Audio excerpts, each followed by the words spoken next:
When we look at the adaptive child emotional response from people who have experienced and are working through their own childhood trauma, there are ways they approach their relationships.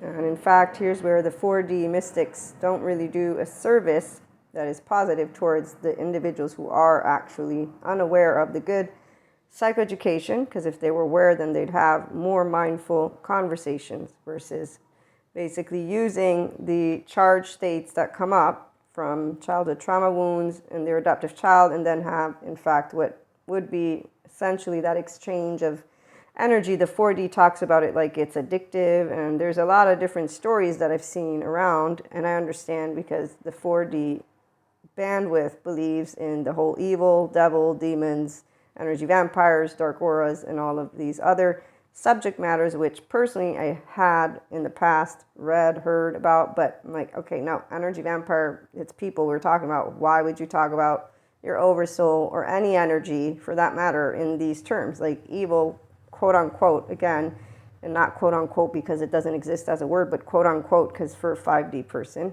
Purusha Prakriti, it's awareness of self as a human being plus awareness of physics, neuroscience, trauma experts, somatic experts. I mean, I could go on with a huge list of where embodied brain and then tissue, all of it has an explanation, like seriously. And I'm not the smartest kid on the block, as one would say.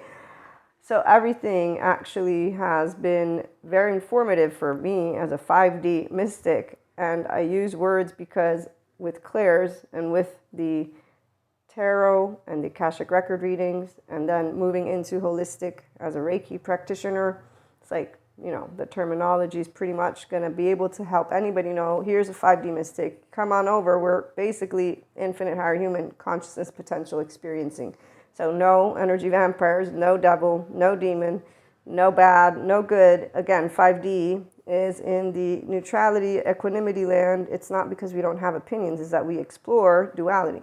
So 4D mystics are readers and interpreters for a bandwidth, though, that is in duality. That's separation consciousness. And yet they talk about oneness consciousness. So here's the deal. Nobody is competing in life. It's a choice how you perceive and decide to move forward with information. This is the other part.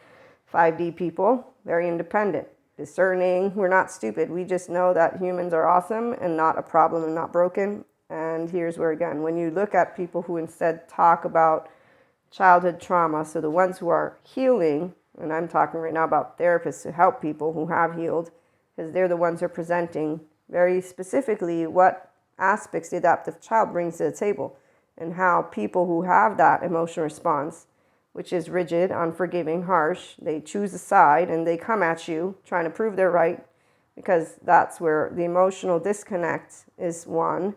So what rises up when they get uncomfortable, they're going to use. And there's 4D bandwidth for you. So people who are in that arena, they talk about karmics, energy vampires, dark auras. They insult each other, essentially. And nobody's actually bringing any healing to anyone except for reiterating information. I just saw a reader who's using the word toxic. You're hooked on each other energetically. And this is where some people, I've met them, they're 4D material, because when saying, hey, you're actually an independent human being, you have your own body, your own brain, here, the energetic exchange, let me help you to understand from a psychoeducational perspective as a trauma-informed person, somatic-informed, educationally informed. I know all of these great updated pieces of information that can support you on your human journey as a person. Spiritual journey is AKA your personal development, becoming your functional adult. So again, those of us who are whole, it's because we maintained a connectedness with secure attachment, restored embodied self. We moved into integration of the brain. That means using our left and right. So when sensations come up, we are like, oh, I got sensations going on.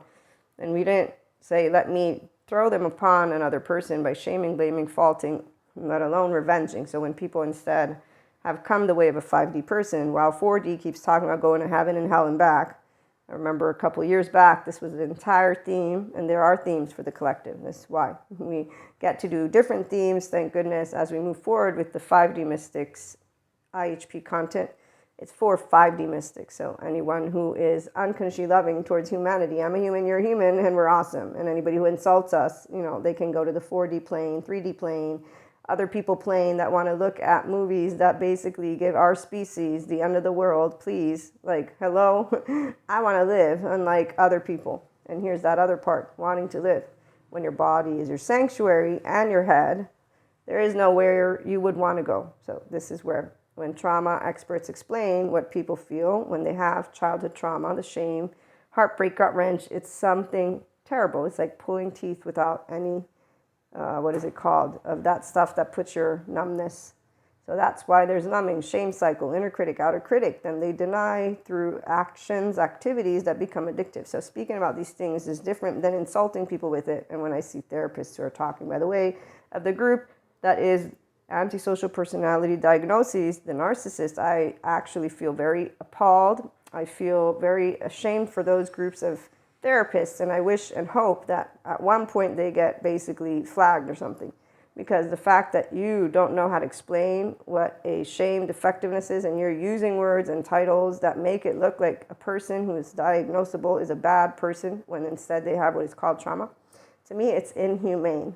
And it's actually something that if you're an official licensed therapist, you shouldn't be doing. But then again, you might not be updating your curriculum, because once you've got the license, apparently they don't have to update. I don't know. All I know is that I find that very insensitive and inhumane, and people use it from the 4D plane when they're, I'm a hypersensitive person. I always engage in a dynamic with people who are narcissists, and they use these words erroneously. And again, it's not friendly.